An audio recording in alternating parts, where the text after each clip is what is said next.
So this message is from one of our sponsors, and that is BetterHelp. What interferes with your happiness? Is something preventing you from achieving your goals? I've had stuff like that happen. BetterHelp will assess your needs and match you with their own licensed professional therapist. Connect in a safe and private online environment. It's so convenient you can start communicating in under 48 hours. It's not a crisis line. It's not self-help. It is professional counseling done securely online. Send a message to your counselor anytime. You'll get timely and thoughtful responses. Plus, you can schedule weekly video or phone sessions, all without ever having to sit in an uncomfortable waiting room. I want you to start living a happier life today. And as a listener, you'll get 10% off your first month by visiting our sponsor, BetterHelp, at betterhelp.com/Bob. Join over 1 million people who have taken charge of their mental health. Again, that's BetterHelp, HELP.com/Bob. BetterHelp.com/Bob. Thank you. Hey. Hope you're doing okay. These are interesting times, and I'm happy to be back on tour, and I'll be in a lot of places. I keep adding dates to my schedule. I'm trying to form this new hour and a half of all new stuff, and it's interesting going out doing stand-up because I have never been more motivated. So I'm out touring, so check bobsaget.com, and you can find out, where I'm going to be. Playing mostly in the U.S. right now. Can't get back to Canada until 2022, I just found out, which is a little disappointing, but I'm coming back, and I want to be up there. And the other thing is, you know what to do with this. You know what to do with this. Yeah. You can subscribe, and that's a good thing to do. You can download this thing. You can rate and review it, and, you can hear it on all of the podcast platforms, Apple, Spotify, Stitcher, Quencher, Drifter. And then you can also watch it at youtube.com/Bob Saget. This is a really special episode. I always say that because it always is for me. And it's Johnathan Silverman, one of my dearest friends in my whole life. He was actually the minister of my wedding to my wife. He was acting on Broadway when he was 18 years old in Neil Simon play after Neil Simon play. And he's been in so many movies. Of course, you all know him from the amazing, legendary Weekend at Bernie's, where he and Andrew McCarthy loaded a Bernie into vehicles and just took him everywhere, and he was dead. So he's also been in so many television shows. He's in one right now that will be coming out in September called Moonshine, which is made through the CBC, the same people, same companies that made Schitt's Creek and distributed it. That's where it'll be airing. And then it'll be on a streamer, of course, everywhere soon after that. And we'll find out where that'll be. And he's on a show right now on NBC called Good Girls. So you can see him on that. He's been acting his whole life. He is one of the sweetest, most caring. Honestly, if you have a friend like Johnathan Silverman, you're living a good life. He's a brother to me, so please welcome my friend. Here he is, Johnathan Silverman.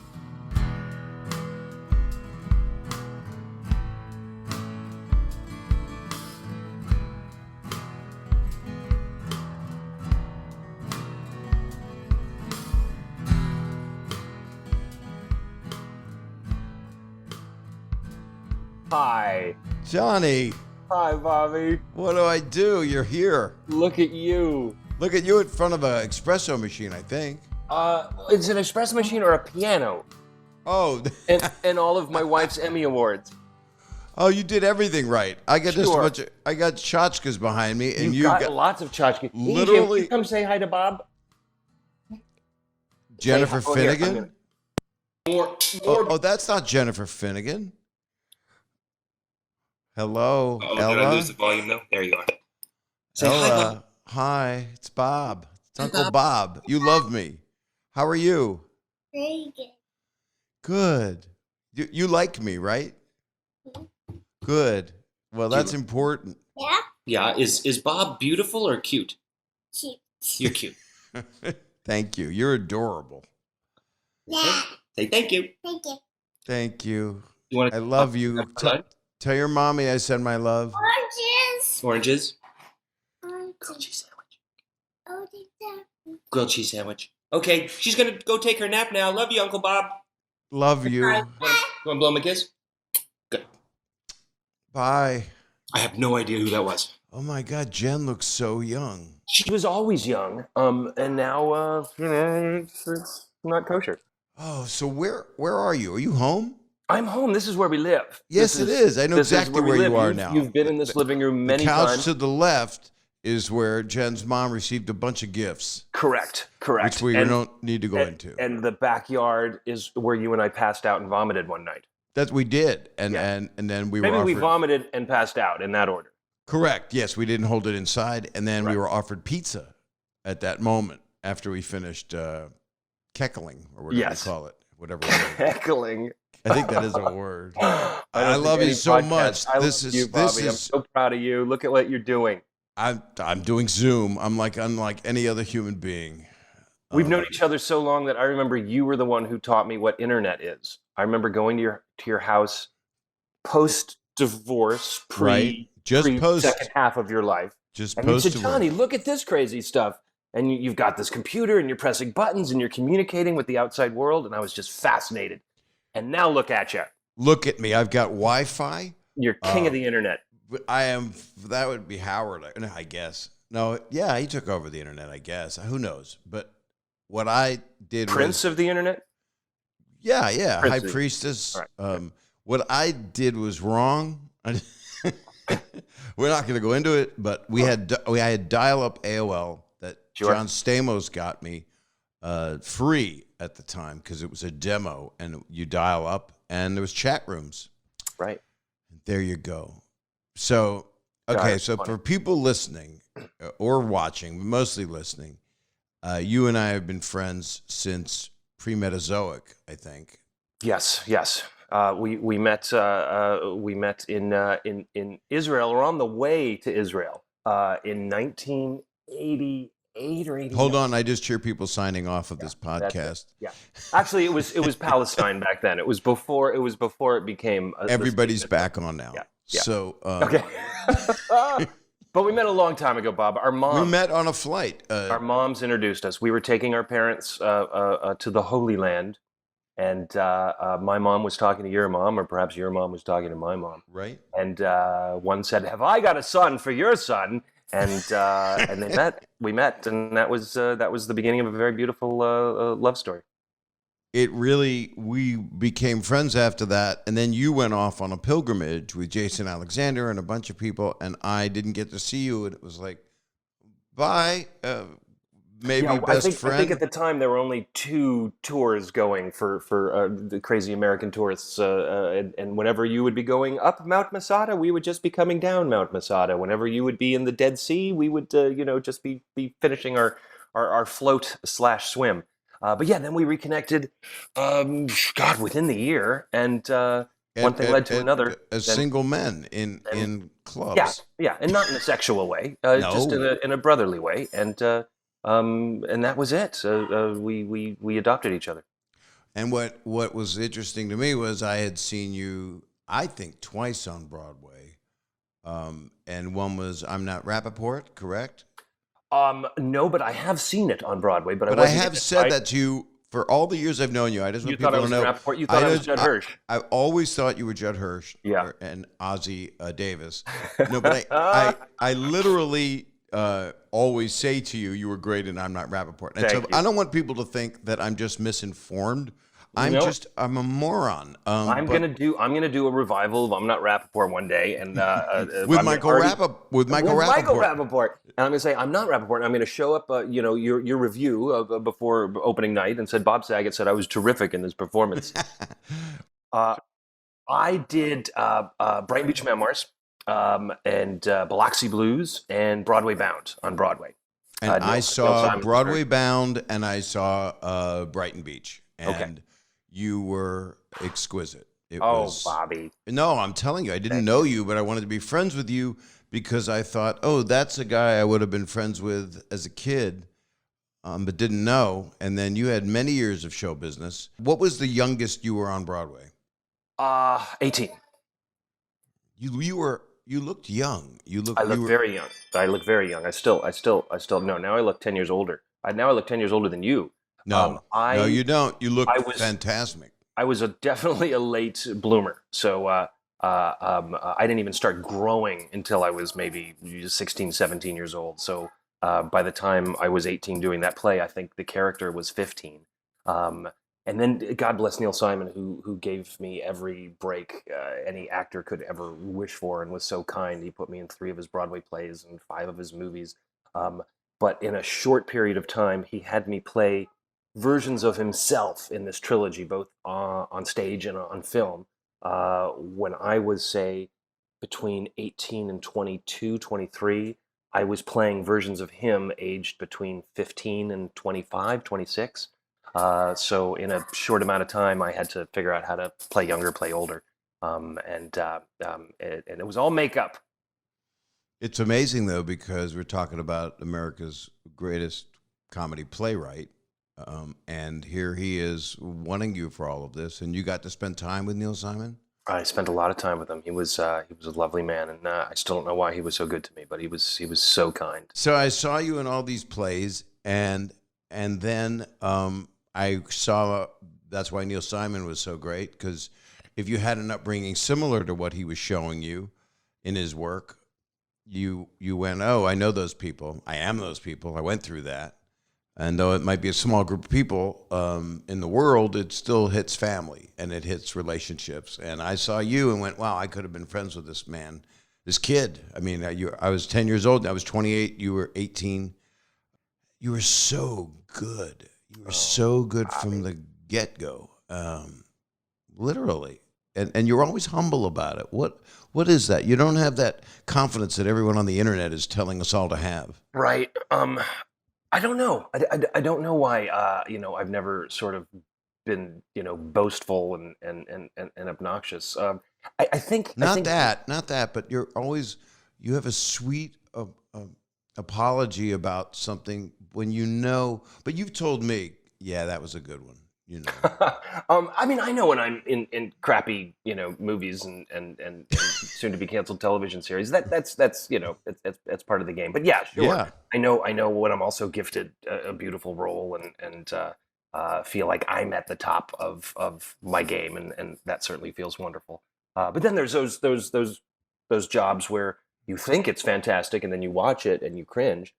And then there's been a couple of jobs that you think, oh my God, this is just a paycheck gig, and why am I even here? And it somehow comes together beautifully. So I've given up trying to figure things out, and I basically just say yes to anything that comes my way if I could fit it in. That would be the dog movie on DVD. You spent a year. I've done a few dog movies on DVD, Bob. I've taken over the late great Charles Grodin in the Beethoven franchise, and I've done 2 of those Beethoven movies, and just another one, just to throw it in. I did a completely different dog movie. I think it was a talking dog movie. You never know. You never know. Believe me, carrying around a dead body for a couple of months. Okay, so I never thought that would be a successful movie, and it's still on. We want the dirt because everybody in the world knows that movie. It is a piece of culture. It's a piece of something. Well, it is a piece of culture. It's still hilarious because the premise, you guys committed to it. And it's not that easy to commit to that. You and Andrew McCarthy, you go and explain to me how that came about, how it was presented to you, who the producer, the director, and who's Bernie. And we're talking about Weekend at Bernie's. We're talking about a little picture called Weekend at Bernie's, which it was probably my 3rd or 4th movie. I had done one of the Neil Simon movies at that time, and I did a movie called Stealing Home with Jodie Foster, and I think I had just done the sequel to Caddyshack, the sequel to one of the funniest comedies ever made, and then we made the sequel and killed it. But I had very few credits, and Fox was making a movie written by Robert Klane, who wrote one of my favorite movies called Where's Papa? It was a very dark comedy. And directed by Carl Reiner, amazing movie. Yeah, directed by Carl. And this was a very funny script about these 2 guys who are low-level employees at a company, and they uncover some missing money at an insurance firm that they work for, and they bring it to their boss, and one thing leads to another, and the boss is killed, and we find out the mafia is after us, but we're okay as long as we can pretend he's alive because he doesn't want to be a part of it. That's the premise. It's like one sentence, and the script was funny. It certainly had moments, but it wasn't like laugh out loud funny. It was very dark, and the director is a terrific filmmaker named Ted Kotcheff, who gave us such classics as the first Rambo and Uncommon Valor. And he also gave us some lovely comedies too, Fun with Dick and Jane with Jane Fonda and George Segal. But mostly he did these action-adventure films. And I remember auditioning for it, thinking, well, it's a studio movie, and I just came off Caddyshack 2. I can't be picky at this point. And they had narrowed it down to 2 actors for the 2 roles, and they couldn't decide which actor would play which part. And strangely enough, it was myself and John Cryer. And they screen tested me playing one role and then me playing the other role opposite John.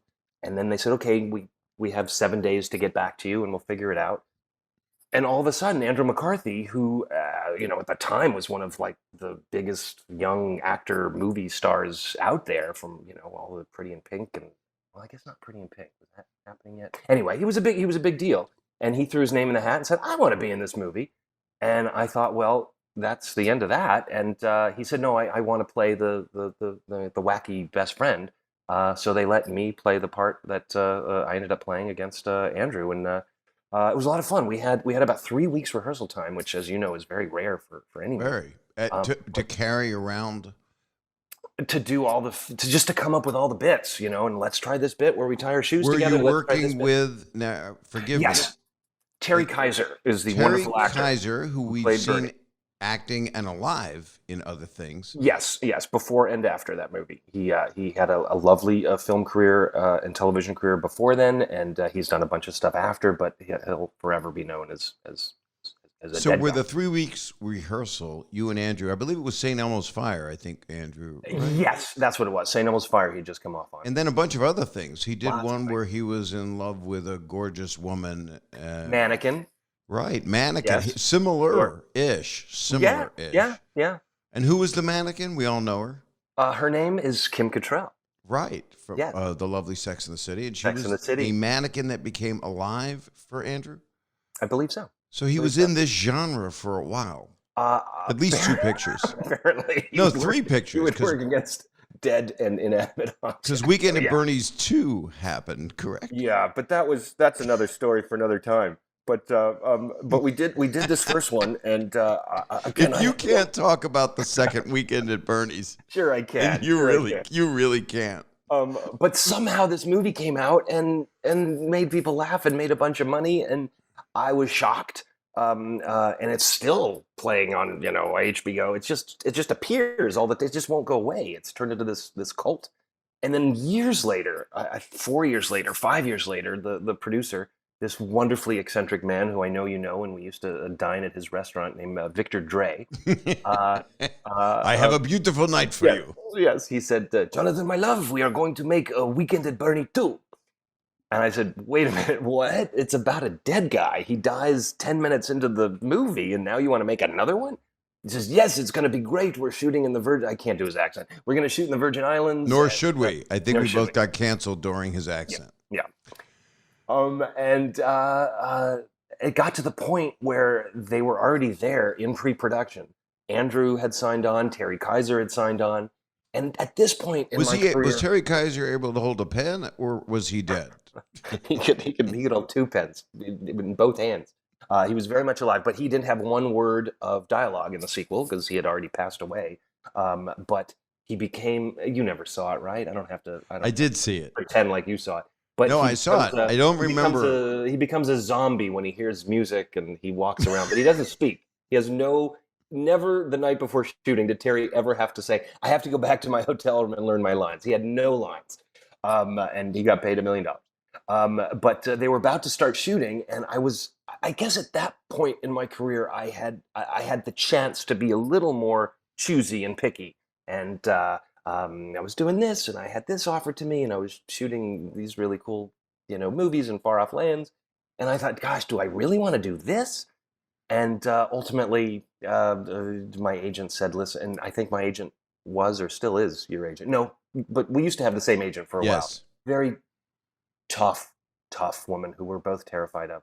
And she said, "Listen, you could do this movie and make a lot of money, or you could just spend the rest of your career answering the question, why weren't you in the sequel to Weekend at Bernie's?" So I finally said, "Okay, let's do it." And Just so people don't, I want them to know our agent was Harvey Firestein. it was Harvey Firestein. Wouldn't that be cool if Harvey was our It agent? actually would. I would. Hello, love. How are you? How are you, darling? Sweetest person in the world, So actually. we did the second one, and it was Did it so fun to perform? make. No, it was so fun to make. Though we shot the whole thing in the Virgin Islands. We thought, well, if people like the first one, they're gonna love this, and it just tanked. It was just terrible. But a couple people enjoyed it, I suppose, and it bought me this house. Ironically, I went right from doing that movie, and I put the money, and I bought this house, and so I'm grateful for many reasons, but especially that. Do you think that movie would have been a bigger hit had he not turned into a zombie and just stayed dead? Take the check and stay dead. Idea. Yeah, I suppose if we tried to sort of recreate the first movie and just maybe right after the first one ended and just kept the same shenanigans and hijinks, perhaps. But there's certain movies that most movies never should have a sequel. I've been in a lot of those movies that should never have a sequel. But that definitely is one of them. I don't want to say it tainted the first one because it wasn't exactly an Oscar-winning film, but people often say, "Love Weekend at Bernie's." Ooh, the sequel. Yeesh. I got a fix for the sequel. You can fix it? I have the fix. Here it is. Okay. So Bernie's dead, but I like it so far. during the middle of the second act, Right. Andrew McCarthy is killed by the mob. So now you have to right, carry right. Two bodies. two dead I guys, like that sunglasses on both of them. So the poster is you in the middle of the two of them dead. That's good. Then they got to pay Andrew double. Sure. That's no question. Which he will accept.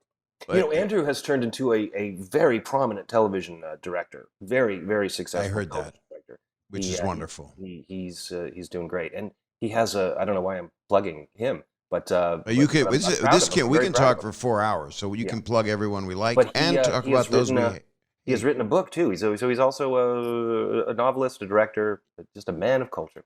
So okay, and you had been in a lot of movies. You mentioned a lot of movies. How much? I mean, like a lot. Yeah. A lot. A lot. Again, not all winners, but a lot. But that's. I mean, I yes. can't name that many careers. Yes, except but when I for pass away, it'll say Johnathan Silverman was in 150 or 200 movies or whatever the count might be by tomorrow when I die. on my tombstone, I'm going to have my IMDb link, so people can just touch my that's tombstone. perfect. Right, and then I'm going to have control before I die of an IMDb Pro to remove certain things. That's nice. It's gonna be short. Power. So now, Odd Couple 2, correct? Wow, there's another sequel that should not But have that's been no. Don't say.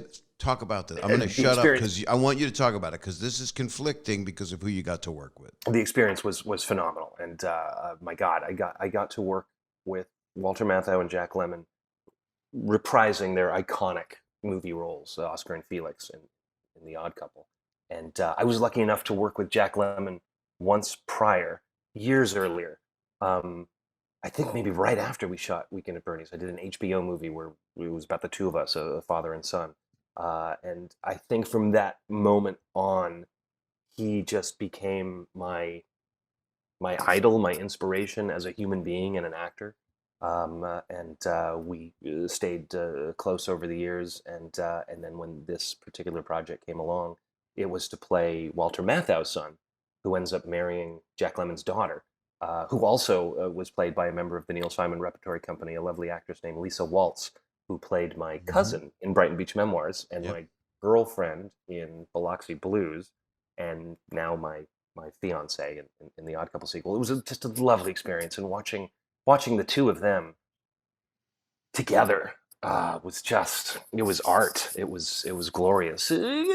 Not the best movie ever made, but a smile on your face the whole time through. Gene Smart was in it, and Christine Baranski. It was just a lovely troupe of actors and stories, and it was great.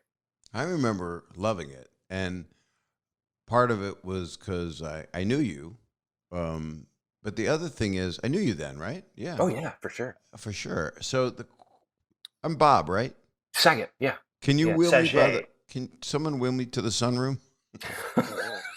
So when you're doing that movie, is Neil Simon going over the screenplay? Did he write the screenplay, or did he let someone else write it?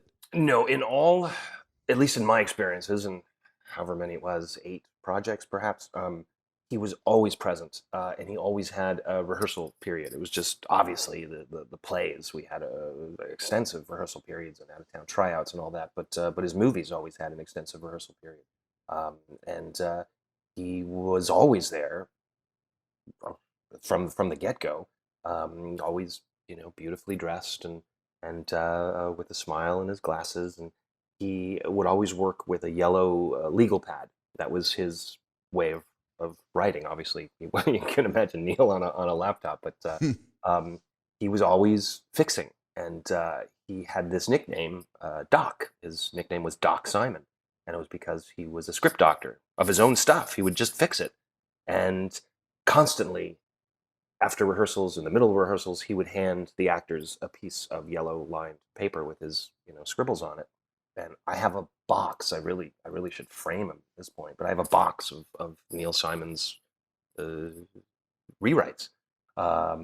Some which worked beautifully and stayed in the final product. Some which tanked. I remember one particular scene he rewrote at the last second. Was doing Broadway bound Out of Town with Jason Alexander and Linda Lavin. And he rewrote this magnificent scene that we only had a chance to rehearse for a few hours before we put it on its feet later that night. And it tanked. We thought it was the funniest thing ever, and it tanked. It was one of the few times I ever saw him fail at something. And boy, the next day it was gone. And then he fixed it, and he wrote something better. But yeah, he was always creating, and he was always present, and he just loved his actors and just loved the process so much. What was his? You were at the premiere of it. What was his reaction? Did everyone think Odd Couple 2 was going to be highly successful? Because I'm fascinated by something that has all of the right ingredients and all of the incredible talent. It certainly wasn't a hit, but it definitely made a dent in the grosses. I don't know if it was just the particular time that it came out, or people were just nostalgic and wanted to see it, but it wasn't a flop, and it got some nice reviews. But my God, when you make a sequel to something that was that good, that iconic, that beautiful, that perfect, yeah, you can't. And God bless Mathau and Lemon. I mean, they were just the best of the best. But they were in their 30s or 40s when they made the first one, and now cut to 40 years later. I mean, they're barely moving. Walter, God bless him, I think had just suffered some heart problems, so he could only work a certain amount of hours a day. I remember it was a hot shoot. We were shooting in the summer months and into the fall, and it was difficult for younger people, but I don't know how they pulled it off. I really don't, but they did. They were great. They never. But it was a lot of laughs, I would imagine, because they were both amazing. It was a lot of laughs, and it was a lot of respect. I mean, that set was just everyone was just so happy to be there and just giddy and just watching the two, and it was beautiful. It was a really lovely time.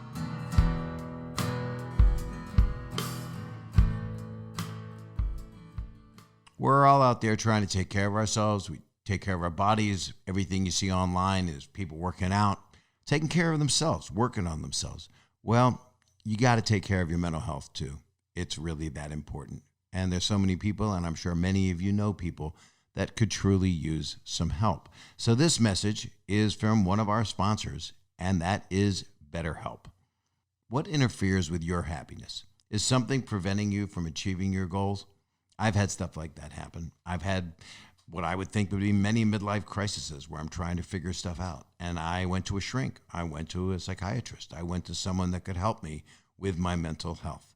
It would be better for myself and better for the people I love and my interactions with the world. BetterHelp will assess your needs and match you with their own licensed professional therapist. Connect in a safe and private online environment. It's so convenient, you can start communicating in under 48 hours. It's not a crisis line. It's not self-help. It is professional counseling done securely online. Send a message to your counselor anytime.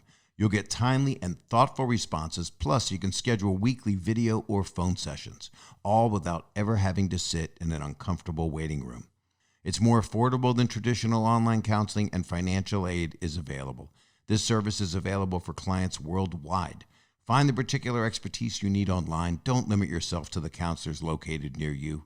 Licensed professional counselors who are specialized in depression, stress, anxiety, relationships, sleeping, trauma, anger, family conflicts, LGBT matters, grief, self-esteem, and anything you share is confidential. It's convenient, professional, and affordable. I want you to start living a happier life today. And as a listener, you'll get 10% off your first month by visiting our sponsor, BetterHelp, at betterhelp.com/Bob. Join over 1 million people who have taken charge of their mental health. Again, that's BetterHelp, HELP.com/Bob. BetterHelp.com/Bob. Thank you.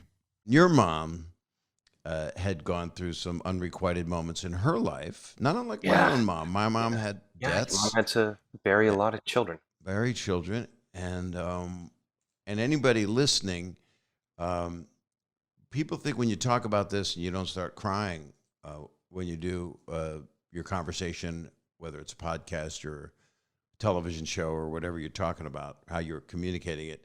The pain is so great. I guess the only thing you can do is try to let people see how you dealt with it. And I think telling everybody that we were sitting there crying with each other over our moms, who we both loved but had issues with, because that is normal, maybe a little more extreme with the Jewish mothers that we had. Not to say that there is a stereotypical pattern for Jewish mothers, because right now that theory is canceled until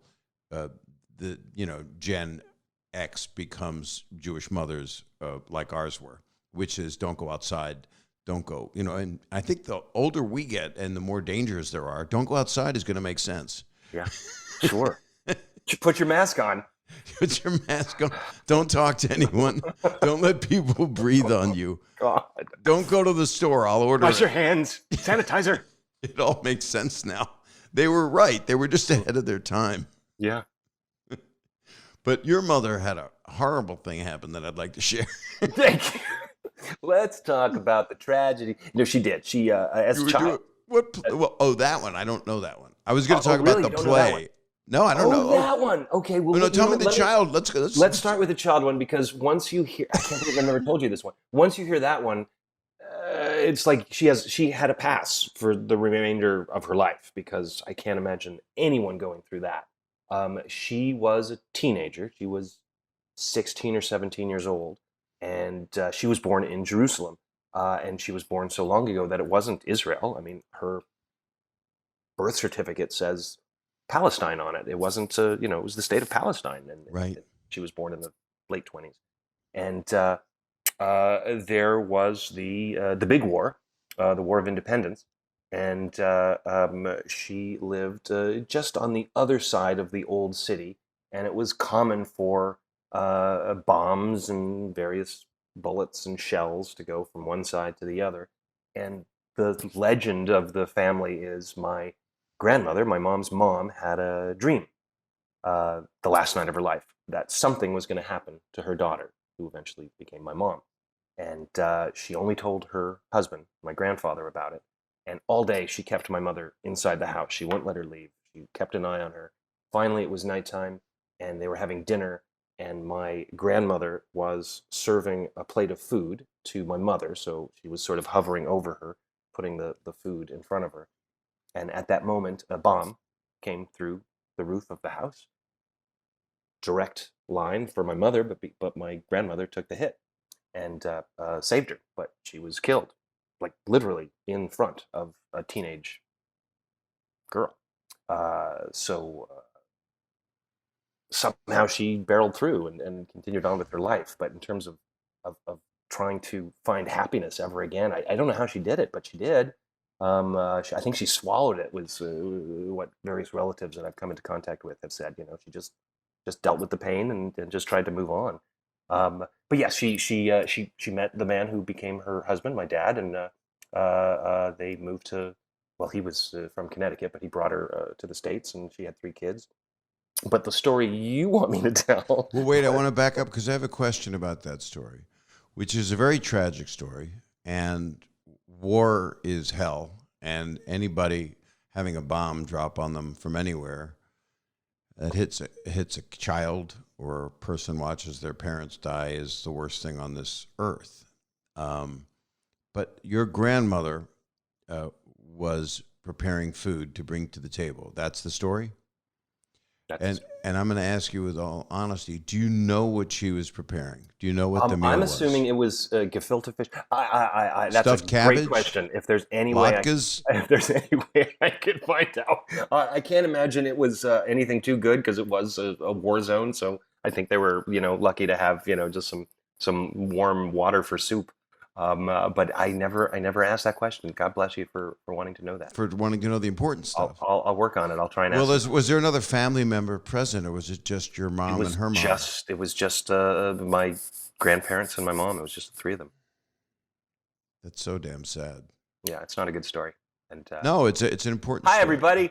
But on a lighter note. On a lighter note, wait. This is the funniest story. It's a funny, it's a dark story. Okay, so you were doing a play, and I went to go see it, and it was fantastic. What was the play? The play was called Turnaround. Roger Cumble, David Schwimmer, and I, and Tom Everett Scott, and John DiMaggio, and she's gonna kill me. But I'm old now and I can't remember names. Jamie Ray Newman, got it. Oscar winner Jamie Ray Newman. And my mom and you and a number of people came for opening night. And I, of course, didn't know this story until well after the fact, but you love telling this story to anyone. I know you could tell it better than me, but my mom went to the play with 2 of her friends, all had to be in their 80s at this point, and they drove to the theater, I guess the valet parking, and the friend driving said, "Why don't you get out and get the tickets? We'll meet you inside." So my mom, I guess, was so excited to see her son in this play and opening night that she kind of got out of the car before the car had stopped. And she got out of the car and the back tire just ran over her foot. And, anyone's going to have pain, but a woman that old, brittle bones, I mean, just shattered her foot. Did she fall? She fell to the ground, right? I'm assuming she did. That woman was so tough. She probably didn't. Where were you at this point? Were you backstage, getting ready, doing vocal warm-ups, or putting on my rouge? I certainly didn't know any of this. And your mom's getting run over. And my mom's getting run over. Any other human being would be like, "I got to go to the hospital. I have broken bones in my foot. I'm in crazy pain," which is what her friends, offered. And she went, "No, you take me after the play. I'm going to go see Johnny on his opening night. Must see Johnny." And she's got a noodle for a foot. She never understood a great deal of anything I was in. But she certainly didn't understand this, and she was in so much pain. So I know there was no laughter coming from her seat that night. But she waited. She saw the whole performance. I'm sure she hobbled backstage and hugged me, and then everyone took her to the emergency room, and she was in a cast for 2 months. When she came backstage, did she tell you, or did she keep it quiet? She didn't want to mess up your night. She didn't tell me. Isn't that something? Yeah, she didn't tell me. That she would not communicate that to you. Yeah. That's so much, as they say, to unpack. That's it's therapy for days. And it's something that my family is really good at or bad at. They don't like sharing the bad news if they don't have to, especially if it's opening night, or if I'm out of the country shooting a movie and there's nothing I could do. They will spare me Dad's in the hospital, he's got cancer, until I get back to town or until I'm done with the job. And every time something like that happens, I'm like, how could you not have told me? That's so cruel. I know what your intentions were, but my God. And so then they started telling me all the time. And I said, can we go back to the old times when you just left me in my naive state of stupidity, and that was the end of that. But But yeah, my family was just expert at that. Let's stop the career thing for 1 second because I got a million more questions than that, a lot. And people are going to want to hear this because you're one of the best people that I know in my whole life. You truly are literally one of the kindest, smartest, sweetest, and most fun friend to party with that I can almost recall. So people want to know stuff about. People are always like, oh, are you like the character on Entourage about me? And I was going, no, that's just, even though it's named my name, it doesn't mean it is me. And then I flashed back to some of our nights in Hollywood when we were both single. We were actually, at one point, we both weren't single, but we would still go out, not to look for people, just to hang out. Sure. So I was divorced at 42, I believe. So that would make you 32. I remember the phone call when you called me. You said, "Are you sitting down?" And this is in the days where the phone was, like attached to the wall. And I happened to be in the kitchen where we had a little chair by the phone. We had like a phone room. And I said, "Yes, I am sitting down. Tell me what's wrong, Bob." And you said, "Nothing's wrong. I've left my wife." I'm glad you told me to sit down because I was floored. I was floored. Divorce, I mean, in my life, I found it harder than death for a while. Of course, it is a death. Yeah, it's a death, and especially you and Sherry. I've always talked about this. Well, not while you were married, because that would be silly. But after you divorced, you and Sherry were just the poster parents for divorced families. I mean, you had gone through so much after you guys had decided to split.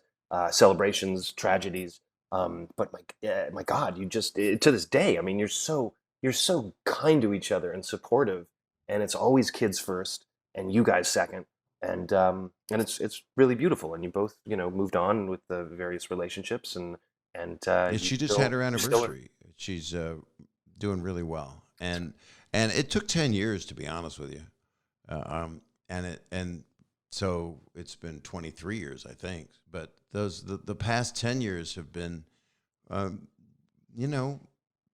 my oldest daughter just got engaged, and we were both there. I was with Kelly, and Sherry brought Jeff, and it was just nice, And I wish that for people, because it's not often it happens, because there's always hurt and pain. But I think being a good parent, which is you're blessed. See, I wanted to talk about debauchery, and look where we went. Sorry. That's where we go. That's where we go. Well, that's where we should go. Because you've got this little Ella, who is how old now? She's 3, turning 4 in about 2 months. She is maybe the most beautiful kid, barring my children. She's magic. She's just amazing. She's just amazing. And your wife... also magic. Is magic. Jennifer Finnigan, who will be on this podcast sooner than anybody thinks, because I think you guys should probably be near each other. Well, we're going into quarantine starting this weekend for 14 days, so she has time. And after the 14 days, she's not going to have any time for even me. No, because she's always... Yeah. Now, what's... So, yes, she's on a new series. We shoot it in Nova Scotia. I say we because last year was the first season, and of course it was in the middle of just crazy pandemic time. We were lucky enough just to shoot anything at that point. I think it was one of the first series to go back in front of the cameras. This was in like July of 2020. And there was the role that was uncast of her husband, of her asshole husband. And I didn't even think about it, but they said, "Hey, do you think Johnny would do it?" Everybody else thought of it. I was just happy to get out of LA. So I play her jerky husband on the show, but Jen's the lead, and she's fantastic in it. It's a new show by the CBC and E1, the same people that made Schitt's Creek. So we're only hoping it has just a sliver of their greatness and success. But it starts airing September 14th in Canada on the great CBC. It's called Moonshine. And I know they're in negotiations with a streamer, so it will be available for the rest of the world soon after. But we're heading off in a few days to do the second season. Well, I'm glad I'm catching you now, and I'm glad you mentioned Moonshine, because that takes me back to a Boy. time. In the backyard. I think they've been drinking a lot. I think during quarantine. How did you guys deal with it? You were know, working. we had it better than most, so I certainly am not going to complain. But yeah, it was awful. And our daughter was 2, and it was hard enough to be a first-time parent in my 50s. But then, you know, when you have to deprive your kid of friends and school and parks and beaches and um, uh, yeah, it was definitely a difficult time, and also the guilt of not being able to give your kid normal kid stuff, Yeah. and you know, to always mask up and glove up and spray down, and but fortunately we were saved by Canada, and off we went to a particular part of the continent back then that wasn't affected by COVID. There were literally 0 cases in Nova Scotia last summer. So suddenly we went from you know, extreme sadness and sickness to this pristine, beautiful area, and we were able to put her back in school and let her, you know, swim and make friends, and by the time we came back to LA, things were slowly getting better. So were very lucky. So again, I don't want to complain. I know people are still going through tragedies, and it's certainly not over. It's just more and more people are, even vaccinated people are getting sick. So who knows what's going to happen? And what about getting back into Canada? Isn't that they're making it less time now of quarantine? It's going to be difficult. But we were actually supposed to already be there. But the border rules are changing daily. So production has instructed the actors, especially the actors coming in from the U.S., to just give it a few more days, which is why we're not leaving till the end of the week. And hopefully our quarantines will be cut from, say, 14 days to 8 days. But we're prepared for anything. We did the quarantine last year, and it's good family time. Well, that actually is, because you look at what 2 years ago when Jen was doing Tyrant, Oh God! and that was during a very difficult time, and you guys were Right. apart for a very long time each season. Yeah, Jen was on a show for FX by the people that make Homeland, and it was called Tyrant, and it ran for 3 years, and it shot in everywhere from Morocco to Israel to Hungary to Turkey. I would visit as often as I could, and sometimes, you know, twice a month I would be flying to various locations. But yeah, there were certainly plenty of times where we were apart. And speaking of wars in the Middle East, when Jen was in Tel Aviv shooting the first season, a war broke out, and they had closed the airport. I was supposed to fly out at that point, and I couldn't get there, and I was just glued to CNN and watching you know, these bombs fall in and around the apartment that she had, and that was bringing me flashbacks to my grandma story from decades earlier in Yeah.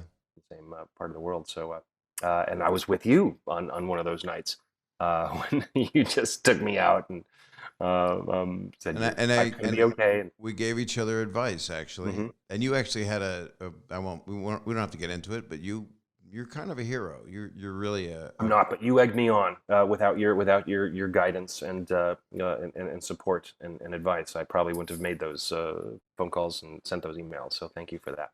well, people are wondering what we're talking about. Probably. We'll tell them privately one I day. could, yeah, I mean, I could disclose the story. I think I've talked about it before. So Jen was shooting this show and living in literally a war zone, and the production wasn't doing anything about getting the actors out of there.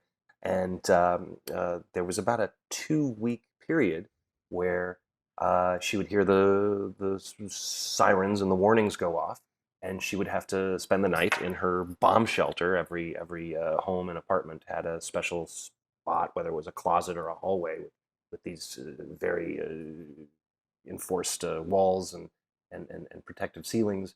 And she wasn't allowed to come out until the coast was clear. And it was just terrifying. And bombs were flying all over the place. And one night, maybe it was daytime, because I remember seeing the video. She said, "Screw this! I'm tired of having to hide all the time." And she went out onto her balcony. She was on like the 12th or 13th floor of this high rise, and they call it the Iron Dome, and it's a fantastic system. But the Iron Dome just means another bomb going to hit the bomb that's coming in, and it explodes in midair. And she wanted to film it. She wanted to see what was happening. And she came out with her little cell phone, and she took a video of the one, bomb coming this direction, and then the Iron Dome bomb and exploded in midair, and then the whole building shakes and pieces of ceiling are falling on her head, and she's crying and running for cover, and she showed it to me right after, and I believe you and I were having dinner at that time, and you convinced me to reach out, and I reached out to the powers that be at the network, showed them this video, and they were shocked because the word that they had heard from set was everything is fine, it's perfectly safe, it's no more dangerous than being on a subway in New York. And, and I said, okay, if Godzilla is loose. But you do understand you have these actors on your television set dodging bombs on a daily, and it's not very safe. They didn't sign up for this. They're not war correspondents or soldiers. They're just actors, playing a role, and you've got to get them out of there. And once they saw this video that Jen took that I sent, I got word back that within 24 hours they will be evacuated. And I got a phone call from Jen at 3:00 in the morning her time, crying, saying, "Johnny, I don't know what's happening. They said I could pack one suitcase, and we're leaving at 5 a.m., and I don't know where we're going." And then they went to the safety of Istanbul, Turkey, where they had their own problems, but that's where they were evacuated and finished season shooting there. At least there wasn't a war at that time. But and as she was recovering in a way that other people don't get to recover, in a cushy, lucky way, because we know what's going on now. Yeah. And she's one of the fortunate ones, except the PTSD is PTSD. And my two older daughters went and visited her. They were on a trip, and they went and saw her, and it was just angels meeting an angel. And it doesn't happen that often. You're very lucky when you have people in your life like that happened. My daughters happened to go. My daughter Laura. Sure, I'll go to Istanbul. Let's go right now. I want to go back to showbiz for a minute, because some people are that are still listening. I think they are. I'm listening. You're damn right you are, and I am too, because I can't stop talking to you, because I remember when you did a show that by all rights should still be on the air, although you'd be really older now, but you still look kind of the same. You'd grow into it, but it was The Single Guy, and it was given the sweet spot after Friends, right? Between Friends and Seinfeld, yeah. Right, and you had 2 seasons of it, right? 2 seasons. Which is a lot by today's standards. Oh my God, right? And that was when they, would make 22 episodes. I mean, 2 seasons on a 8 to 10 episode series was a lot. But we made 44, and it was to this day, I think, the longest running gig I ever had playing the same role. So I was exhausted by the end. I was like, okay, we're done, great, let's move on. But it was a good show, and it was a good show, and it got it. I can't quite pinpoint what it was. I think people were a little pissed that it was given this plum time slot between 2 of the most successful television shows ever, and it was just at the beginning of the success of Friends. Friends had been on for 1 season and was liked, but certainly wasn't the monster that it became. And all of a sudden, in season 2, it just became this massive success. And Seinfeld, of course, one of the greatest shows ever. Something had to go on between it. And I think the network and studio were somehow expecting whatever was in the middle to have the same results. Not in terms of talent and comedy and enjoyment, but certainly of numbers of eyeballs watching. And they were like, hey, you're only getting 95, 96% of the audience. You're losing 3-4%. What is happening? And we're like, we're doing the best we can. We're still number 4. Isn't that great? We're number 4 out of all the shows. They're like, yeah, but you should be number 3. It's like, but we're not. And we just had that, that target on our back the whole time. And then finally, when they canceled the show, whatever they had put on in the subsequent, I don't know how many more years Friends and Seinfeld were on together, but whatever they put in the middle they were lucky to get 60 or 75% Right. of the viewing public to stick around. And I can't tell you how many times I've run into most of the people have moved on to other parts of the world. But those who were at the network at the time or the studio at the time would always say, biggest mistake we ever made. We didn't know. Sorry, we didn't know. Right. But who knows? If that show had lasted 8-10 years, I might have become this complete asshole. And it just I think he would have been with somebody, or he would have not been, or been a father. been way too miserable to be with somebody. Yeah. Well, a single dad, I think, would have been the natural way to go, because that's how I put my kids through college. Yeah, it's and no one knows it more than you. I mean, doing live audience sitcom is just it's the hardest. It's the hardest gig out there, especially. But it's also the television. cushiest. I mean, It's the cushion. you're home. And you're home. You could have dinner plans and actually keep them. You could buy tickets to see a play and actually. And you're a theater guy, so here you are, kind of doing theater, kind of. But man, to deliver the goods week after week and this I mean, I remember visiting you on the set of Full House way before I ever did a sitcom. And I just remember you going, I don't know my lines. I've said that with everything I've ever done. But it's true. I mean, you work all week and you rehearse all week, and then the day of the audience coming in, they hand you 50 or 60 new pages of stuff that you haven't always rehearsed. here the pink pages, and I'm going, what? I just learned the yellow. It's just Panicville, and I'm sure you saw or maybe saw clips of the Friends reunion, but just to hear the actors look back in time at the juggernaut they were on, and the brilliance that they had, and the amazing words that they had. But hearing Matthew Perry, who's I've known him, he's been a friend of mine even longer than you and I have been friends. Mm-hmm. He actually introduced Jen and I to each other 17 years ago. But to hear him say, was I there that night? No, it was a daytime thing. It was at a place that we've attended many times. We can say what it was. It was Mr. Hefner's 4th of July Playboy Mansion party, and it's a lot of volleyball. A lot of volleyball. Some clothed volleyball players, but not all. But purely innocent daytime party, and Matthew and I had gone together only because the way the guest list worked for men was you weren't allowed to necessarily bring a +1. If you were a beautiful actress, you could bring another, beautiful pal of yours. But the guys always had to come stag.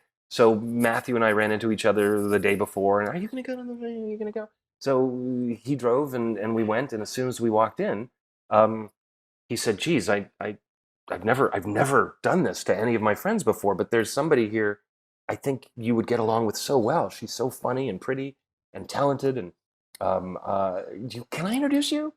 And he introduced me to Finnegan, and that was it. But my story was on the reunion, Matthew was talking about his anxiety of if he didn't land a joke, he felt like he died a small death. Yeah. And to have that as your mentality when you're on a working creative space. Maybe that's why I've always enjoyed, making movies more, or even doing theater most, because you know what you are getting into. The show changes every night. The audience changes every night. And you know what you did right or wrong at the end, and then you don't know why it went so well, or you don't know what what pulled the rug out from under you. Sure. And then the director will come over, or the stage manager, and go, you missed this line, or you weren't on the right mark, or whatever. At tomorrow night's performance, why don't you try, coming in, but to always feel like you've got to deliver, that 100% guffaw all the time. Wow, the stress level is just crazy. So I've certainly done plenty of sitcoms since the single guy. You're great at every single form, though. Thank you. But whenever one of those jobs do come around, I'm like, oh God, live audience show, and I always get confused. Do I play for the audience? Do I play for the 4 cameras? But that's neither here nor there. I'm always happy to have any job that's thrown my way in whatever form and whatever medium. But this is probably one of the nicest things that's ever happened. Is I didn't think I'd get married again. I had thought about it, and then it just wasn't the right person. Well, yeah, you hadn't met Kelly Rizzo yet. No, I had not, and she, it was kind of perfect, and so you offered Did I ask? You offered. You asked. I probably joked offered. You joked offered, but jokes I take very seriously.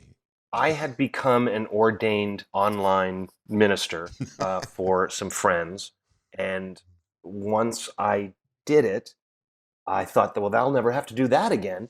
And then every time, you were the sixth couple that has asked me, but so there were a few in between. But every time some friends would get married, they'd be like, "Well, Johnny will do it. He does this whole thing, and it makes a show." And so it just kept happening. Like once a year, I would have to perform this ceremony. So I was beyond thrilled, honored, touched. I would do anything for you, especially an honor like that. So yeah, I remember getting the call from you. I think you were in wine country. You were traveling. You had just proposed, and she accepted, and you guys asked, and it was a while. I mean, how long were you guys engaged before? I think a year and a half. Yeah. Although she'll tell me I don't know anything. But it was a really beautiful ceremony, and it was a thrill for me to be a part of it. And even Jen got it. Yeah, that's what was so great.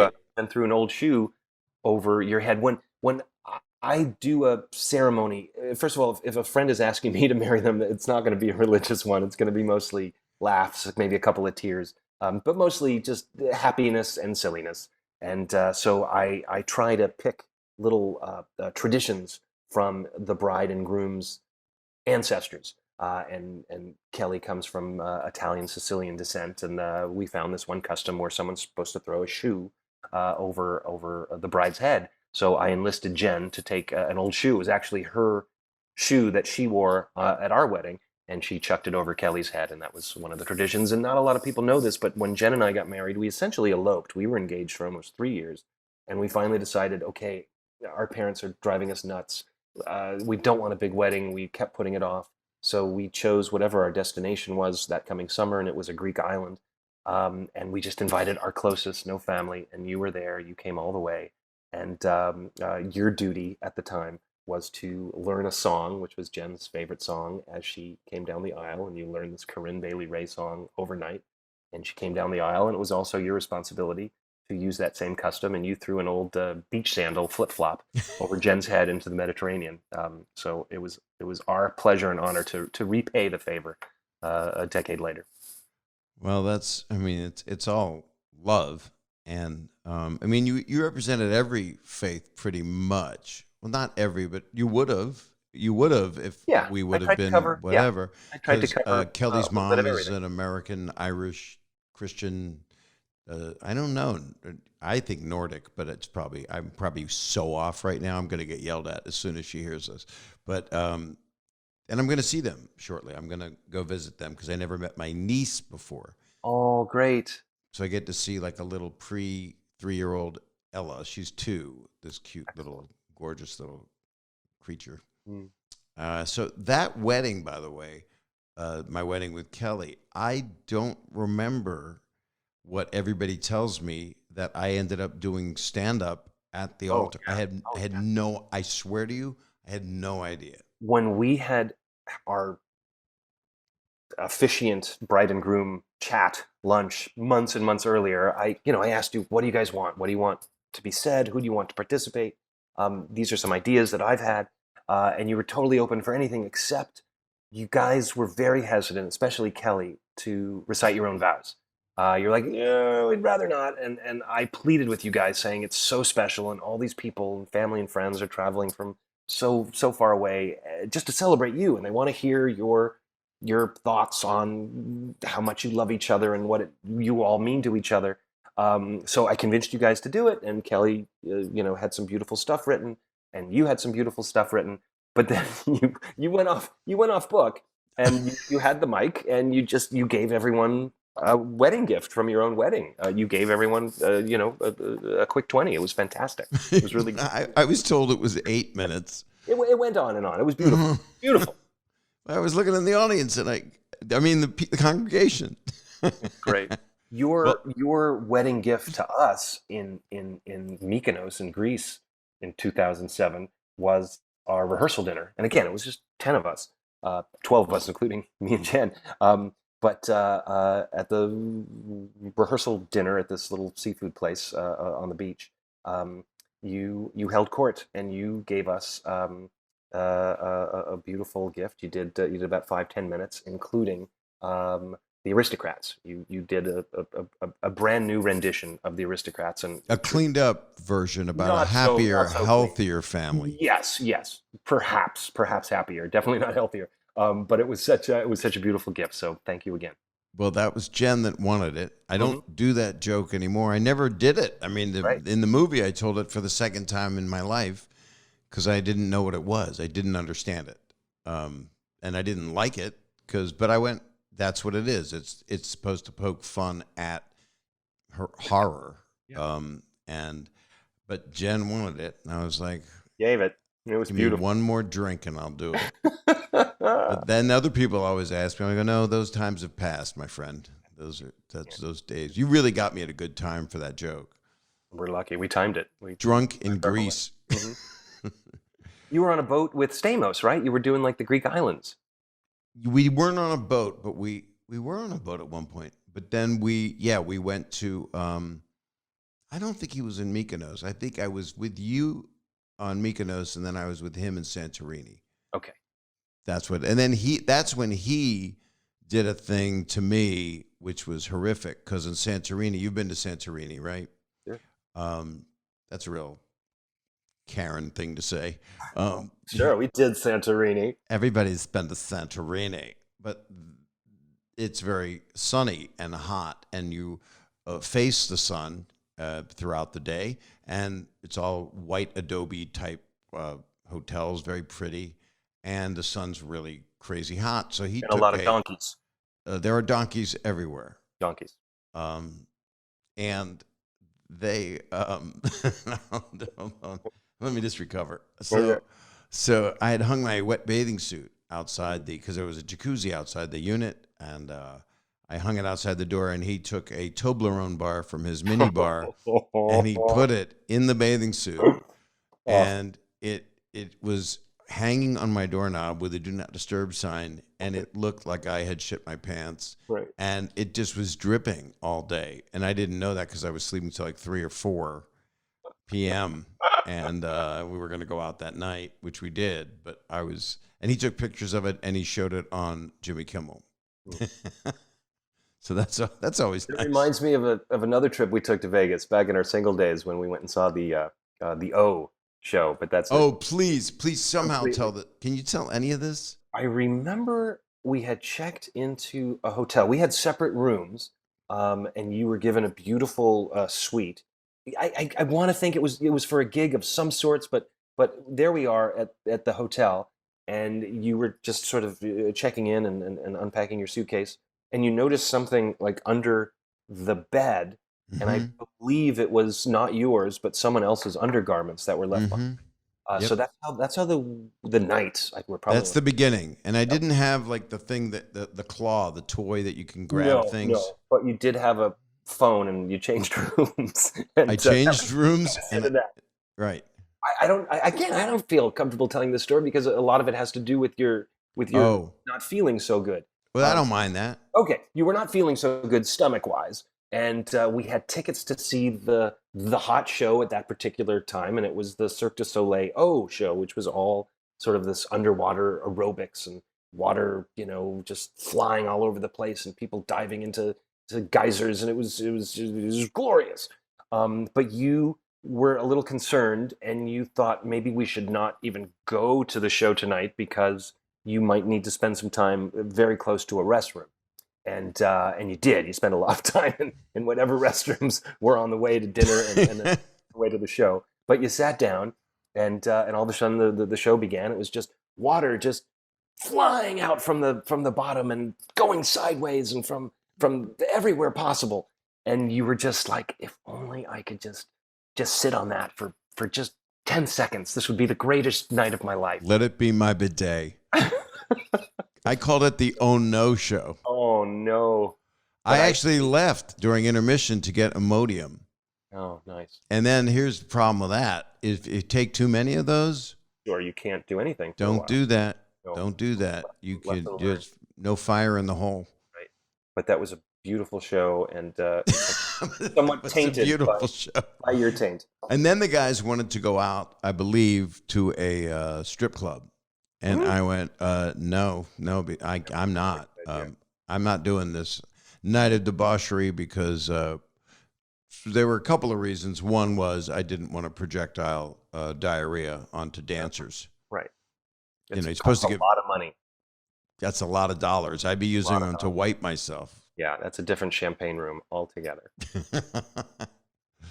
So now you're off. You're going to be doing this. When does the first season will premiere in September? First season premieres in Canada. September on the CBC, and shortly afterwards on one phenomenal streamer that we don't know who they're negotiating with, but they have several offers. So it will be seen, and Jen is just fantastic in it. And we shoot the whole thing in this little fishing village in Nova Scotia, about an hour's drive away from Halifax, and it's just glorious. It's about this family, true story, really. The creator, the showrunner, about loosely based on her family that owns this very dilapidated resort, summer resort on the beach in Nova Scotia, and just all the shenanigans involved. In the pilot episode, Jen has left and moved to New York and married this schmucky guy, but she and they and their kids have to come back to Nova Scotia for the funeral of the aunt who is the co-owner of this establishment. And during the reading of the will, we find out that the aunt has left her entire 50% share to Jen's character, and so she sticks around and tries to run this resort and realizes that she needs to also make many other changes in her life, including getting rid of this philandering husband of hers. So What a slimeball you are. I'm only in a few episodes, but I keep coming back trying to win her back. And it's Moonshine. It's called Moonshine. Now, why is it called Moonshine? Because that's the a beverage. The name of the resort is called Moonshine. When we were shooting the first season, the working title was Feudal. Cool on paper, but very difficult to understand. Anytime anyone would say, "Oh, this new show called Feudal," and how do you spell that? Is that like Family Feudal? But Sounds Elizabethan. Yeah, very. It didn't make enough sense. So they said, "Hey, the name of the resort is Moonshine. You mentioned Moonshine 18 times in every episode. Let's just call it Moonshine." And people might think it has a lot to do with the drinking and pirates, which it kind of does as well. So people should also go through some of the films you've done. There was one you did with Peter Sarsgaard. Oh yeah, I went to that premiere or screening. Thank you for coming. What's the name of that? That is called Freak City. Peter Sarsgaard plays a man confined to a wheelchair. I played a blind man. Natalie Cole, rest her soul, was my girlfriend in the movie, and she played a singer who can no longer speak. This is apparently a thing, but she could still sing, but she lost her ability to speak. Samantha Mathis was the lead. Also confined to a wheelchair. Marley Matlin was in it. Beautiful little film. Freak City, it's called. Did not get a crazy amount of attention, but should have. And it was one of Peter Sarsgaard's first big gigs.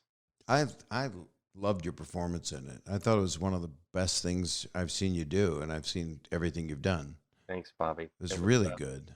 It was a really interesting time, and I think it came out shortly after Al Pacino won his Oscar for playing a blind man, and I remember reading that he wore these contact lenses. So I'm like, well, let me steal this trick from Al Pacino. And these contact lenses, when you put them on, not only make it look like you can't see, like it gives you a fuzzy eye, but you really can't see. Right. So for those 10 hours a day on set, I couldn't see, and at first it was very exciting, and then it just became a bit ridiculous, because I mean the bruises up and down my body were just like growing and growing, because all I would do was bump into things and just drive people crazy. Did you get run over by a car or over your foot? I did not. That would have been my mom. You have to be able to see to be able to do that. For bringing that back, yeah. See? And did you have the desire, because of Son of a Woman with Al Pacino, to go hooyah? Isn't that where he did that? He did do the hooyah. I did. I don't think I gave any of that, but thank you for bringing that up. I even forgot about that movie, so thank you. Yeah, you shouldn't. It was really a wonderful piece of work, and a good movie, actually. Great story. I think it won whatever awards were given back in those days for little, cable movies. It was a movie for Showtime. But I think the director was awarded something, but yeah, lovely little movie. Very proud to be in it. Well, you got a huge amount of work, and that's wonderful. And even the things that you think are, not your favorites are some of them are classics. So Go figure. I can't wait to see you. I'm really I love you, appreciative Bobby. of If you're doing around this. the next 4 months and they open the border, please come to Nova Scotia and have some lobster with us. I was supposed to be there, and then the theaters were saying it's just we Not a have to wait. So they moved me just now to 2022 to June. But maybe you'll be doing season 3 then. Oh, great! June in Nova Scotia. I would be. I would definitely go there. I've been there Perfect. before. That's Perfect. where the Titanic is 200 miles east, correct? A lot of the bodies are buried in Nova Scotia because it's the closest piece of land to where the accident happened. Yeah, the museum, the Titanic Museum, is not far from where we shoot. Wow. Good times, very good times. Is the door on display that Kate Winslet Yes, laid and she's still on it. on? Her series, that Mare, was Oh, fantastic. Man, yeah. Can we talk about Jean Smart for a second? To go from doing what she did on that show to doing what she does in Hacks. How do you feel about Hacks? It's sort of I have not watched it, and I need to because I'm a huge fan of hers. she's amazing, but you got to watch it because I know everyone that this character is based on. She's amazing. She's just amazing, as is the other lead on the show, who happens to be Lorraine Newman's daughter. The two of them are just phenomenal together. And that's all I got to say about that. But yes, those Binging shows that we lived through. Ted Lasso kept me alive. Mm. Did you watch that? I didn't watch that, but I watched Jason on your podcast, and that was a great hour and a half that I'm so glad I participated in watching. He's a special Yeah. guy. You've got to watch the show. It has your energy. I know. It's your, because what I've always loved about you is what I've tried to have in myself, which can be hard when you get beaten up by life sometimes, is a positivity that you have. And I thought you were going to say a love of sports. you do have a love of sports. And Oh, I made you get turf toe once, and we have that story. Okay, this one we can tell. This one's in your book. This one's even in your book. Yeah, this is where. Why don't you tell it? Because you're good at it. Okay, it's your story again. I feel bad telling your stories, but I used to play on a charity baseball team, and it was only a couple times a year. But we would go to actual stadiums, perhaps a few hours before the real game, or we would go to football stadiums during the off season, and we would play a game against the local football team, which sounds intimidating, playing against these giant young athletes, but it's softball, so it's kind of an even playing field. But I kept begging you because the guy who ran this would always Gill. Russ Gill, Russ Gill. But he would always ask, "Hey, do you think your friend Bob would ever want to play?" And I said, "No, I'm pretty sure Bob would never want to do this." But I kept asking you, and one time you finally said yes. Actually, that's not true. 2 times you said yes. The first time was a game that took place at Yankee Stadium, and we flew from LA together to New York, and there was horrible weather, and our flight was diverted. Needless to say, the game got canceled. There was no game. The field was too much. And George Steinbrenner said, "I'm not letting these actors play on my turf." because it's all wet, and they didn't want it messed up for the game." Correct. You got to participate in the camaraderie of a traveling game, but you didn't actually get to play in the game. Cut to a year or two later, there was a game in Orange County at Angel Stadium, and you agreed to play in that, and we had you play pitcher. We figured that was safe. You won't get hurt. You don't have to do much. It's softball. You just have to, deliver the underhand pitch, and you did beautifully. However, no one really taught you the finer points of your motions and deliveries, and you probably were the only person ever to play a charity softball game to get injured on your toe with turf toe. And it was so bad. I mean, was your toe broken by the end? I remember No, but the nail came off. Nail came off. It was purple. And it was hurt for a long time. But John Sally was the first baseman, and I was so excited to get to first base, which is similar to when I was 12, that I jumped up on him and he held me like a small child and said, "Are you the new Jewish kid in the neighborhood?" That's nice. So I felt like I was, for the first time, because I didn't have a sports life as a kid. My dad didn't play ball with me. He had heart attacks, and my mom wouldn't let me leave the house, so I couldn't go. It was fucked up, but that was literally getting my adolescence back. Yeah. You know, That was nice. Most then I people who get injured in a baseball or softball game, it's like a rotator cuff, or there was an injury, colliding with the catcher, or a line drive came back into your face and you broke your nose. But you were just pitching and you got turf toe. You did it to yourself. Yeah, but I got to first base. Got to first base and you pitched beautifully, and money was raised for charity, and you got to tell a story not only in your book but on a podcast. So it was all worth it. Oh man, I can't wait to see you again. It'll be a while, but I'll see you when Not that long. We'll be back. We'll be back before Halloween. What do you want to dress as? just anything Day of the Dead. I'm happy. Perfect. Yeah. Good. See, we brought that story back too. Right. And Coco, I'm going to dress as Coco, Perfect. which was also the gorilla that talked. So maybe I'll dress as. Oh, Yeah. And my daughter maybe will dress as chocolate milk, and she could be Coco, hot cocoa. Oh my God, what a killer ending. Yeah. Okay. Give Jen and Ella my love, and Ellie, our love, and all your beautiful kids. And thank you for having me on. I love you, and I'm proud of you.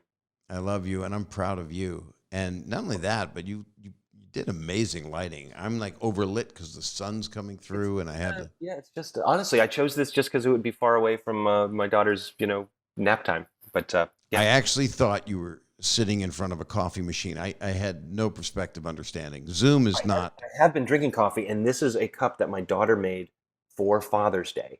It says Dada, and these are her little fingerprints on it. That is so. Heart and her name inside. So. Oh, Dada. my daughter's got me this photograph. The last photograph they bought me was of Chaplin getting ready in between takes on, I believe, The Tramp, his silent film, duh. And I said, duh. That makes me old. But and then just now for Father's Day, they got me a print of Groucho putting on his makeup. Wow. So the mustache is already on, but he's over the makeup mirror and he's got a sponge and he's putting on the base himself. It's a pretty special picture. It's that stuff is like the human being that becomes that funny person. Right. So that's the roar of the grease paint.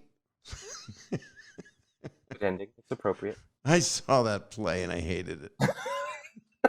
The roar of the grease paint and the smell of the crowd. See? That play was No, I'm Not Rappaport, No. which I wasn't in. But Which you need to be in with Michael Rappaport. Let's do it together. We could. Yeah. Why can't we play the two old Jews on the bench? We'll just pay Except there's only one old Jew. The other one was so not a Jew. But still, we could figure it out. Oh, that's true. Yeah. Well, then you'll be in it, and Yeah. I'll see if I can direct. I could be your understudy, and I'll just go on once a week.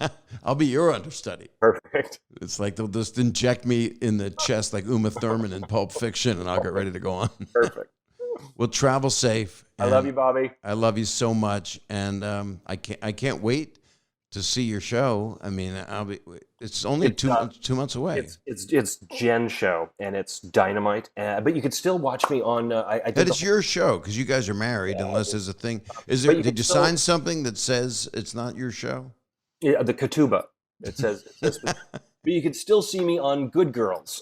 For those of you who watch television on NBC and Netflix, I do the whole, pretty much the whole fourth season. Yeah. Why did I not mention that? I have it written down. I've been loving this gig. It's been so fun. The show just officially got canceled, but there's still a handful of new episodes that are to be aired the next handful of weeks. Who canceled it, and where do we write letters? Which don't exist anymore. Yes, NBC, and I think I canceled it. I think just me being on it, me being on a hit show. I think it was the number one, watch show on Netflix a few months ago. I thought, this is great. I'm going to be on this for the next 3-4 years, and all of a sudden, it's finished. I think it was a very expensive show. I think that's they just couldn't afford to do it anymore. It was just too costly. They can afford to do it. Not my salary, but someone was getting paid an awful lot. But Well, boy, they're also cutting back on scripted. That's what's happening. So it there you go. happens. And that's Good Girls. That's Good Girls on NBC and Moonshine. When does that come back on? September? I think it's on. I think Or- no. I think the new yet to be aired episodes are the next few Thursday evenings. I'm not sure when this. Oh, you're back in your time spot. I'm back Thursday evenings on NBC. I didn't think about that. Yeah.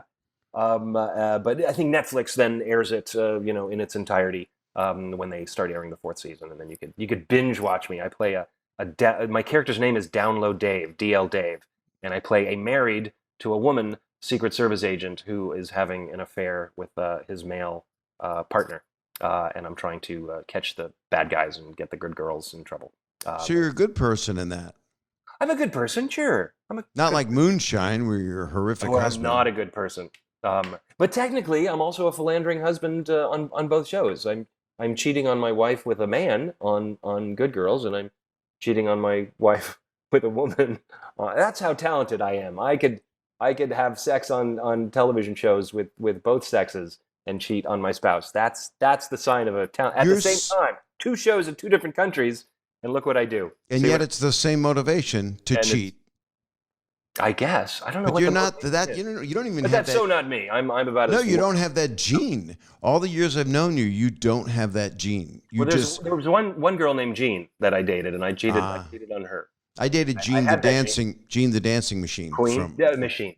Okay. Gene the Dancing Machine worked at NBC back in the day, and he was on the Gong Show. Sure, I remember. And that. he was very nice man, incredibly nice man. It was kind of like today when you'll see Jimmy Kimmel and he'll have all of his friends and cousins, right, and people that are hilarious that are real. And Gene.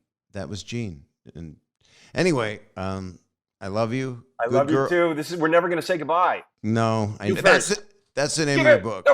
No, we're never gonna say goodbye. You can say goodbye, and then I'm going to say nice things about you. Okay. So do I like press a button, or I just say goodbye? Yeah, and you actually just sit there. No, you Okay. you can just hit end. I'm gonna hit end, but I love you, Bobby. I love you. Travel safe. I'm gonna hit end. Okay.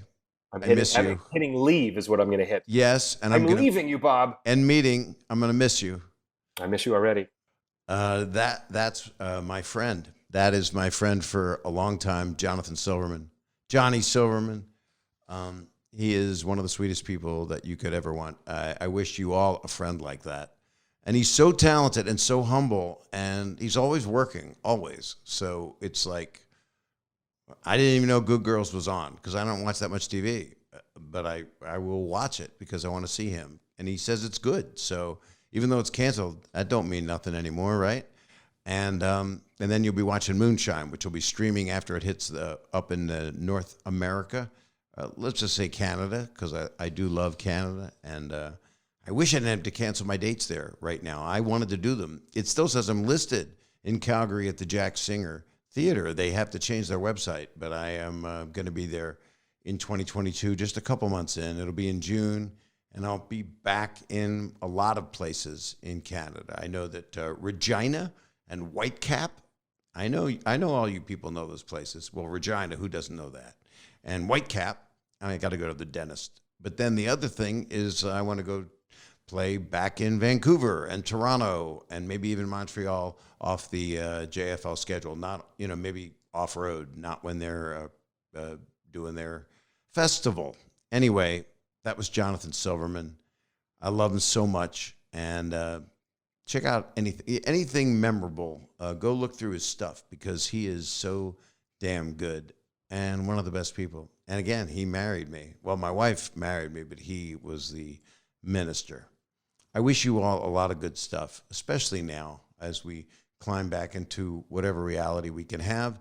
And wishing you positive stuff and hope that we can stop all this infighting and act as though we're in wrestling matches, yelling at each other rather than just being human beings. I know you don't want to hear that, but I couldn't help it. So, you know what to do. You can subscribe and you can comment and you can rate this podcast. You can listen to it on any of the streaming platforms. You can listen to it, on Apple, Spotify, Stitcher, Twitcher, Twatcher, Scratcher, Sniffer. Sorry. And you can also, of course, see it on the YouTube page, which is my YouTube page, which is youtube.com/Bob Saget.